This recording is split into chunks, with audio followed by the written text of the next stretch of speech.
Buenas noches. Después de la presentación que ha hecho el comisario de la Noche Más Negra, Antonio Lozano, nos hace mucha ilusión arrancar este festival, el primer festival de novela negra online y también offline, que organiza Penguin Random House, con esta entrevista al autor del mayor fenómeno de ventas del thriller en español a lo largo de la historia. Se dice rápido. Juan Gómez Jurado, buenas noches.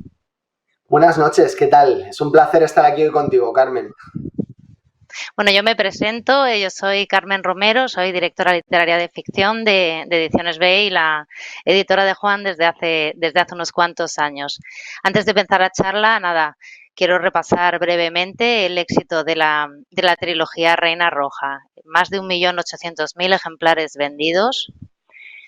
Lo estaba calculando el otro día, Juan, llevamos 136 semanas sin bajar del top 10 de ventas, lo cual yo creo que es un récord absoluto en la historia de la literatura española.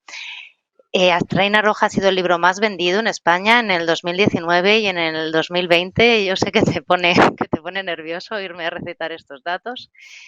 Y lo miraba el otro día también y sumamos más de 40.000 opiniones de los lectores en Amazon, que también es un récord absoluto. Yo creo que podríamos empezar siendo sinceros, ¿no? Cuando empezó todo esto, la verdad, no nos imaginábamos que fuera a llegar tan lejos ni en nuestros sueños más locos, ¿no? ¿Te imaginas que ahora te contesto que sí y que nosotros estábamos, yo qué sé, en un salón rodeado de Illuminatis con chimeneas y cabezas de otros escritores colgando de las paredes y encendiéndonos cigarros habanos con billetes de 500 euros y diciendo, jaja, lo vamos a petar? Pero Bueno, la realidad, sí pensábamos que lo íbamos a petar, lo que pasa es que no podíamos imaginárnoslo tanto, ¿no? Yo creo que cuando hay un autor con talento, cuando hay una gran novela como la que teníamos en ese momento, Reina Roja, sabes que vas a conseguir muchas cosas, pero una de las cosas más maravillosas y más mágicas del negocio de los libros es que hay una parte enorme del éxito, lo que convierte un bestseller en un fenómeno de ventas, como ha ocurrido ahora. Y es que hay una gran parte de esto que depende de los lectores, ¿no? Tú lo dices siempre, que cuando te preguntan por la clave de tu éxito, que esto habría que preguntárselo a los cientos de miles de personas que te leen. sobre todo porque el éxito, fíjate, cuando te pones a hablar de estas cosas, yo tengo que coger mis peonzas antiestrés, que me las voy cambiando de una mano a otra, y con eso me relajo, les doy vueltas aquí encima de la mesa, aunque no lo veáis en la cámara. El éxito le pertenece a otras personas, eso depende completamente de las expectativas de otros, de las decisiones de otros, y ante algo que tú no puedes tener absolutamente ningún control, lo único que podemos hacer, y es lo que hemos hecho tú y yo siempre cuando hemos planteado todas las novelas en las que hemos trabajado juntos hasta ahora, que son 4 publicadas y un número indeterminado sin publicar, que se dice pronto también, desde 2014 llevamos trabajando juntos. Lo que hemos hecho siempre ha sido, bueno, pues que nos gusta a nosotros, ¿no? Y luego, pues mira, pues se ha sumado, pues eso, toda esa enorme cantidad de gente, ese 1.800.000 personas, que qué bonito es, ¿no? El poder decir que en Tierno Scott y John Gutiérrez, pues han llegado tan lejos, ¿no? Mira, fíjate, ahora mismo estaba en una presentación de Reina Roja en Italia, que se acaba de publicar el libro en Italia, ¿no? Y me preguntaron una cosa que yo creo que te va a hacer gracia. Primero te voy a decir la pregunta y luego a ver qué crees tú que he contestado yo. A ver si, ya que tú y yo Jugamos. compartimos un cerebro, eh, me decían, ¿cómo has llevado el tema de la verosimilitud a la hora de escribir Reina Roja? Has hablado con policías, has hablado con artificieros de la Policía Nacional, con expertos en armas, con expertos en criminología. ¿Qué crees que respondí yo? A ver. Yo diría que has contestado que por supuesto que sí hiciste ese trabajo de investigación, porque además tú eres periodista, ¿no? Fuiste periodista antes que ninguna otra cosa, pero que las cosas que te contaron parecerían mucho más inverosímiles en una novela que lo que realmente escribiste. Sí, efectivamente compartimos un cerebro. Tenemos, efectivamente, sí, he dicho eso y he añadido una cosa más. Y es una cosa más a la que yo he llegado después de toda esta saga, que ya son 5 novelas, ¿no? El paciente, Cicatriz, Reina Roja, Loba Negra y Rey Blanco. Y es que todas aquellas cosas que me han contado, cuando yo hablaba con un señor y le decía, a ver, usted explíqueme cómo se fabrica una bomba. O me iba literalmente a fabricar una bomba, ¿no? Al cuartel de artificieros de Extremadura, ¿no? Sé poner bombas, aviso. Carmen, yo no digo nada. Bueno, tú sabes que estamos teletrabajando, ya no hace falta que vengas para nada a la oficina, Juan. Entonces, bueno, de las bombas Bueno, nos te lo puedo preocupan mandar menos que antes. en un ramo de flores, te las puedo mandar. Pero, pero, pero lo que respondí, aparte de lo que has dicho tú, es, y después de haber escuchado todo lo que me tenían que decir, todo lo que me tenían que contar, la decisión que he tomado ha sido la de que Antonia Scott y John Gutiérrez viven en un universo con sus propias normas y que desde luego no están basados en hechos reales. Porque la realidad es o mucho más inverosímil y absurda que la ficción o increíblemente más aburrida. Entonces les ponía el ejemplo de Indiana Jones. Que si a Spielberg le dices, haz una película con un arqueólogo, puede hacer una película con un arqueólogo de la realidad, o puede hacer que el universo de Indiana Jones funcione y que las normas de su universo sean exactamente las que van a producir una experiencia determinada y concreta en los espectadores. Yo hago lo mismo con los lectores. A mí lo que me importa es la experiencia global del lector, que se lo pase fenomenal mientras está leyendo. Y luego, a lo mejor hay cosas, por ejemplo, si una descripción de una explosión es una descripción de una explosión increíblemente realista. Pero a lo mejor otras cosas pues solo funcionan en el universo de Antonio y John, ¿no? ¿Y podría ser esa una definición de la ficción para Juan Gómez Jurado? Más verosímil y más divertida que la realidad. A mí me parece una buena definición, ¿eh? Vale, pues sí, me parece bien. Me la compras. Si a ti te gusta, me parece bien. Yo siempre, para mí la ficción ha sido otra cosa. Para mí la ficción es un grupo de mentiras, un montón de mentiras juntas, que tienen que contar una verdad. Por supuesto, esto tiene que ser una verdad, si no es divertida, como mínimo interesante, o, o digamos que aporte una determinada luz o esclarezca algo sobre la condición humana, sobre el mundo o sobre lo que sea. Y si todo eso no se cumple, como mínimo que sea increíblemente divertida. Porque eso es lo que siempre yo pongo en... O podríamos empezar a ponerlo en las portadas de mis libros, ¿no? La diversión está garantizada. A partir de aquí, si te encuentras algo más, pues mira, mejor. Pero es realmente lo que a mí más me importa, ¿no? Eso ya lo sabes. Hombre, yo creo que hay muchas más cosas, ¿no? Una de las cosas que hemos hablado muchas veces de tus novelas desde hace muchos años es que tienen diferentes niveles de lectura, ¿no?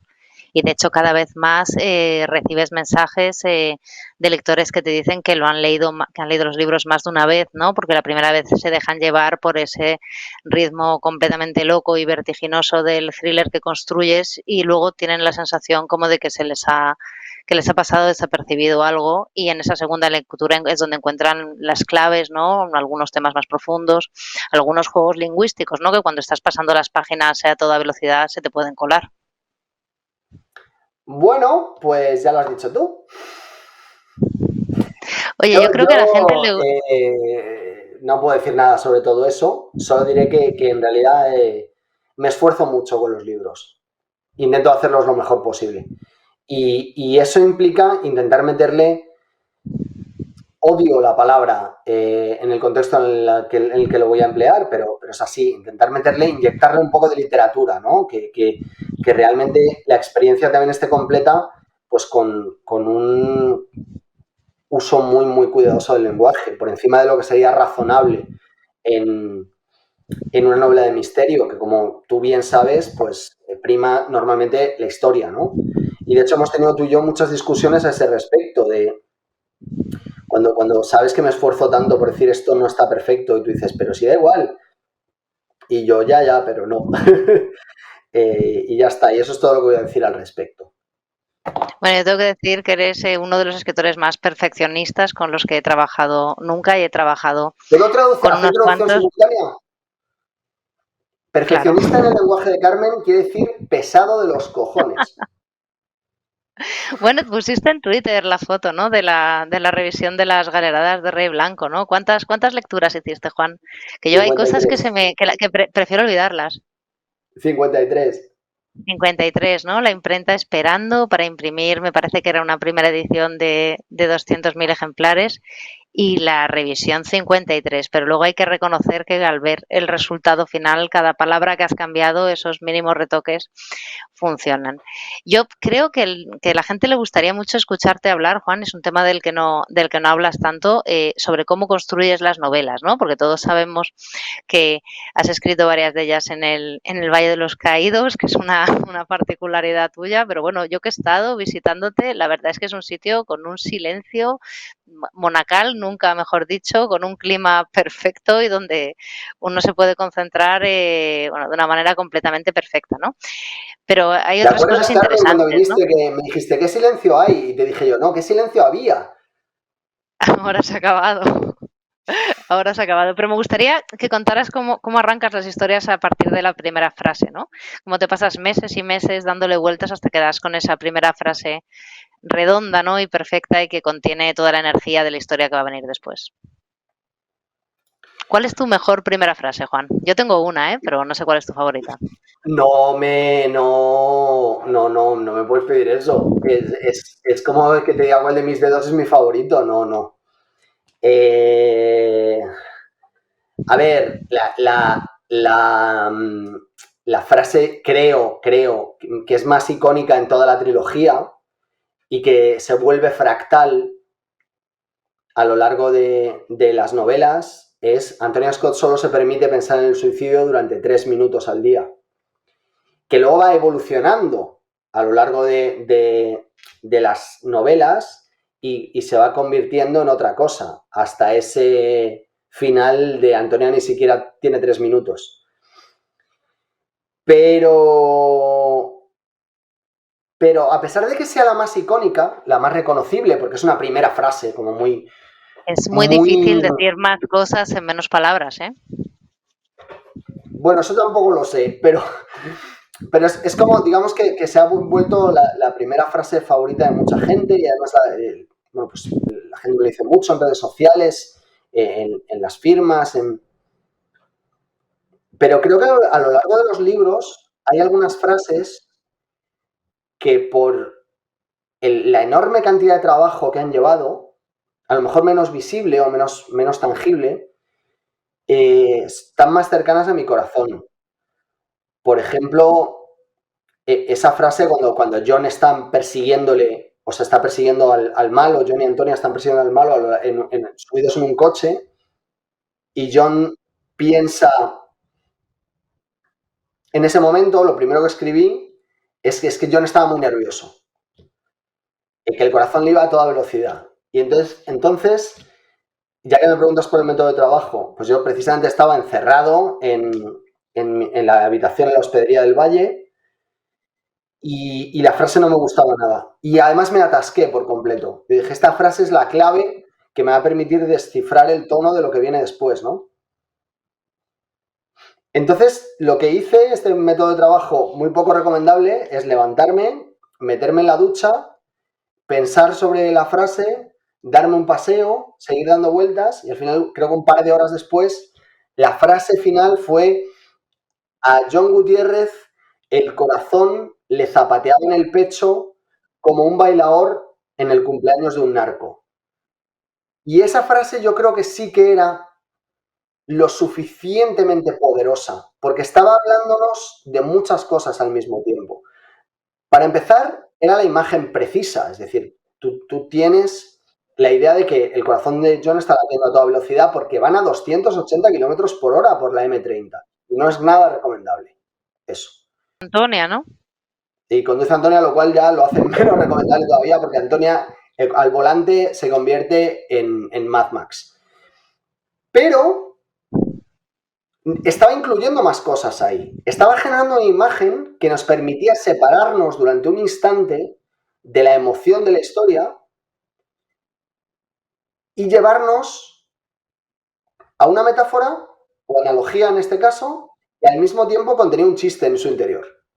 Y tenía las palabras precisas, porque además es a John Gutiérrez, el corazón le zapateaba en el pecho como un bailador en el cumpleaños de un narco. Es decir, la musicalidad interna está con un número exacto de palabras que están rimando entre ellas de manera numérica incluso. Pues una cosa que yo utilizo mucho, siempre utilizo a la hora de poner las metáforas, están colocadas en grupos de 3, las descripciones, las listas que hacen los personajes, siempre tienen un número impar de elementos. Todas esas cosas ayudan a algo que para mí es muy importante, que yo también voy leyendo en voz alta las cosas según las voy escribiendo, para que la música sea exactamente la que tiene que ser, ¿no?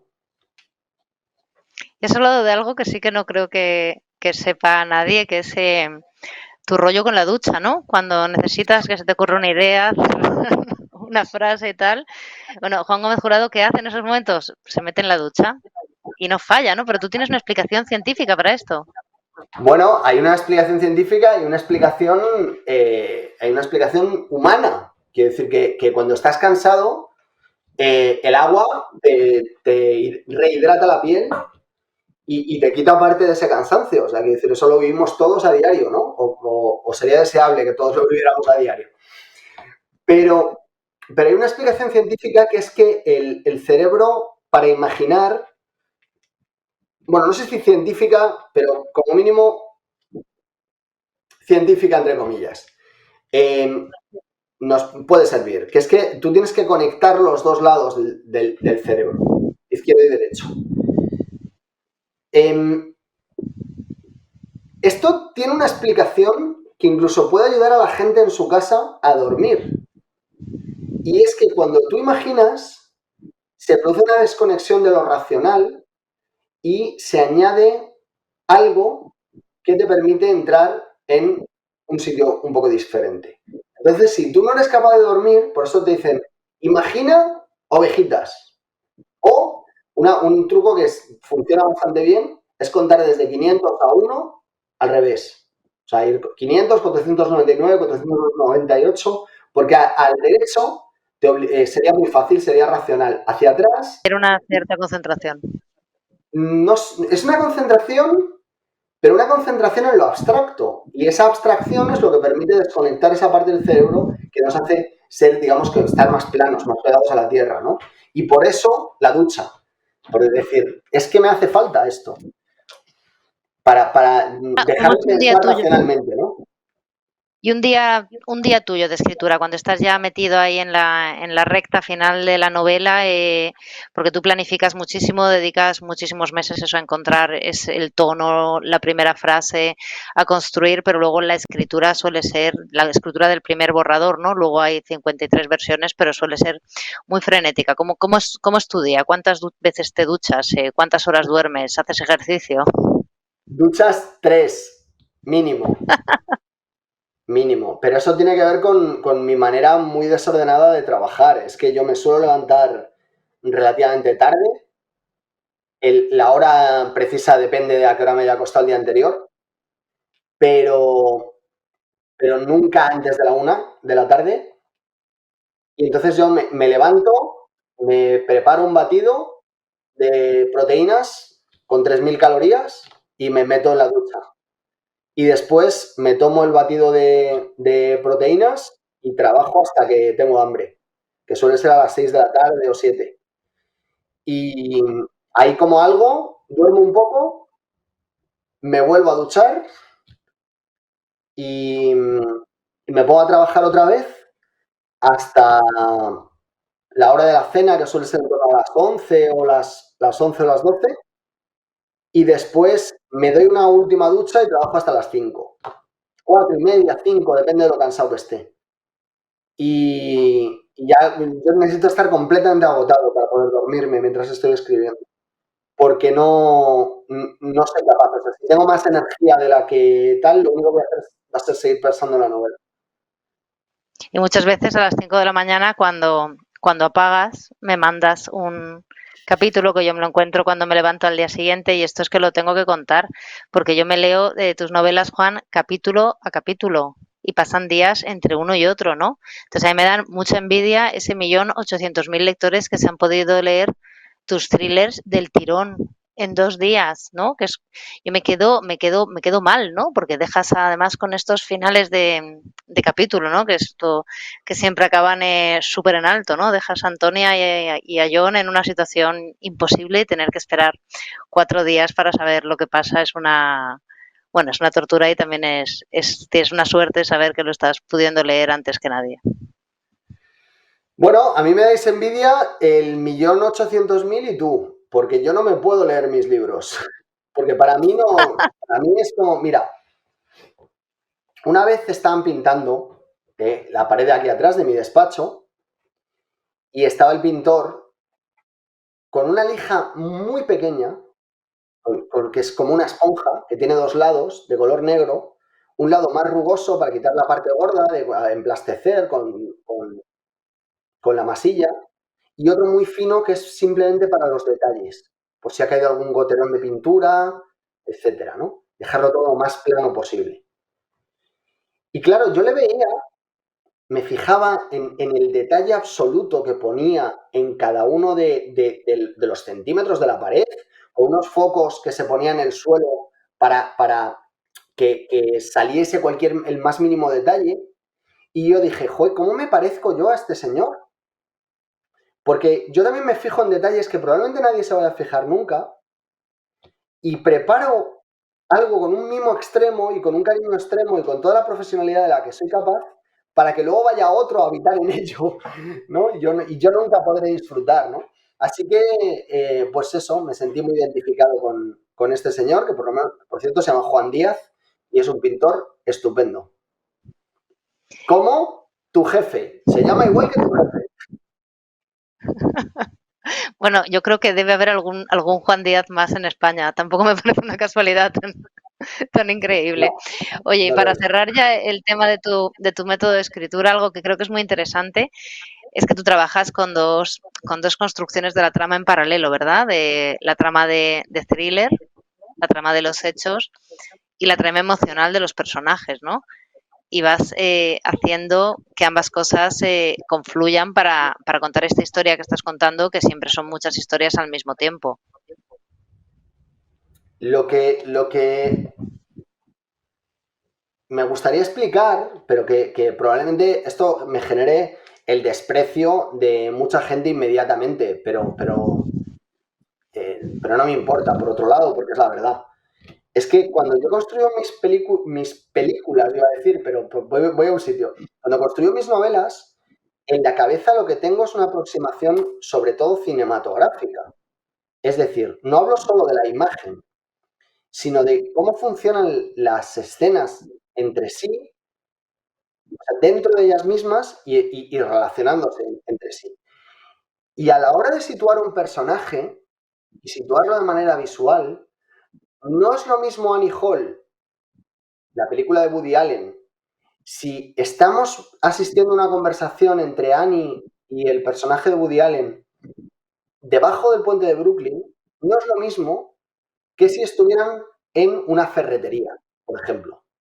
No es lo mismo, no genera lo mismo, no tiene las mismas connotaciones, no está aportando el mismo telón de fondo. Yo me aproximo a la literatura de la misma forma, es decir, escojo los escenarios, los estudio con muchísimo cuidado, luego a lo mejor no los describo tanto como los he investigado o como los he imaginado en mi cabeza o como los he apuntado, ¿no? Pero sí que intento conseguir que todo tenga una cohesión, ¿no? Así que, pues a lo mejor aquellos que piensen que la literatura es simplemente que tú te pones y te dejas a que las musas aparezcan y las palabras te llenan las siguientes palabras, no, en mi caso no funciona así. Muchísimo trabajo detrás. Muchísimo trabajo, muchísimo pensar, mucho buscar las voces, ¿no? Mucho buscar el arranque, la energía. Pues nada, Juan, yo creo que se nos pasa el tiempo, tenemos que dar paso a los siguientes contenidos de La Noche Más Negra y nada, para cerrar, no voy a ser muy original, te voy a hacer la gran pregunta que te hacen todos los lectores y es, ¿volverán Antonia y Jon? Pero Carmen, si tú ya sabes la respuesta, contesta tú. Bueno, quién sabe, ¿no? No inmediatamente. Paramos aquí ya, ¿no? Sí, señor. Bueno, pues muchísimas gracias, Juan. Y seguimos con La Noche Más Muchas Negra. gracias a ti, Carmen, porque aunque la gente no lo sepa, eh, tú has tenido mucho que ver en la creación de Antonio Scott y John Gutiérrez y eres tan madre suya o un poquito, tía muy cariñosa, muy cercana de la familia, como padre soy yo. Así que de verdad que gracias por todo tu esfuerzo, por todo tu trabajo y ya está. Y eso es todo lo que tenía que decir. Muchas gracias, Juan. Hasta luego. Beso.